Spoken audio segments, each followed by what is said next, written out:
Fala pessoal, vamos falar hoje de síndrome consumptiva, quando ocorre uma perda involuntária do peso basal de 5 a 10% num período de 6 a 12 meses.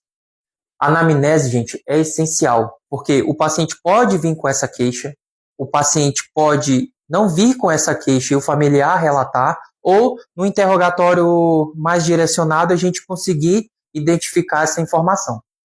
Uma coisa que é legal, que eu gosto de pensar, é que quando a gente questiona sobre o apetite, ajuda a gente num raciocínio inicial. Como assim? Um apetite presente, a gente pode pensar em causas mais pro lado do hipertiroidismo, síndrome de desoptivas, freocomocitoma, por exemplo, menos incidente. O paciente tem acesso ao alimento, é um paciente carente, é um paciente com vulnerabilidade social, também a gente tem que pensar nessa situação.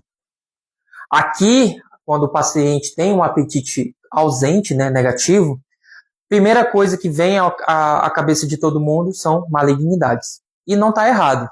Malignidades, elas estão de 30% a 40% responsáveis pelas síndromes consumptivas.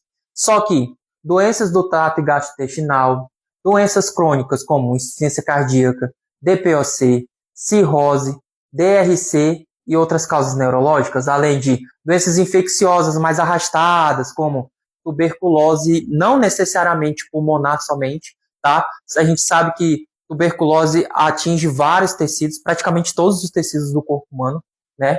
Doenças parasitárias e, claro, o HIV. Além de drogas, alcoolismo e medicamentos.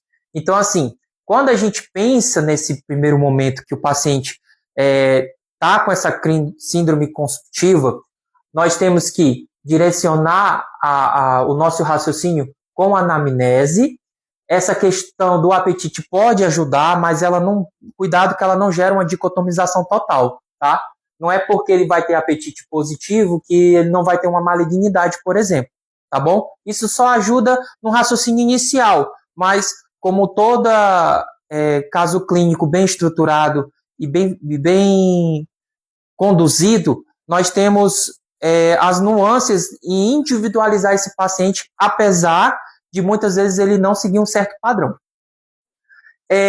Ainda falando disso, a gente tem que a síndrome consumptiva é mais prevalente em idosos, dadas múltiplas comorbidades, as incidências neoplásicas são maiores nessa faixa etária, só que a gente também tem a anorexia fisiológica do idoso. O paciente idoso ele perde massa magra, ele perde a água corporal total e por alterações na fisiologia ele também perde o apetite. Esse paciente também, lembra que ele perde o mecanismo da sede? Ele também perde a questão do apetite, então esse paciente vai ingerir menos alimento, tá? Então, assim, síndrome consumptiva, a gente tem que, o exame físico tem que ser céfalo-caudal, tá? Coisas como observar a cavidade oral, procurar linfonodomegalias, massas palpáveis, seja no abdômen ou na pelve, estado funcional e cognitivo é muito importante para a gente já ir direcionando o nosso pensamento. Além disso, laboratório e imagem, a gente tem que fazer conforme o nosso raciocínio.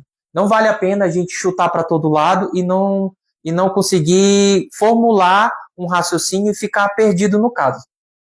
Rastreio oncológico, gente, que é muito importante, leva em conta idade, história familiar. Eu acabei não falando aqui, mas valorizar a história familiar é sempre muito importante, tá bom?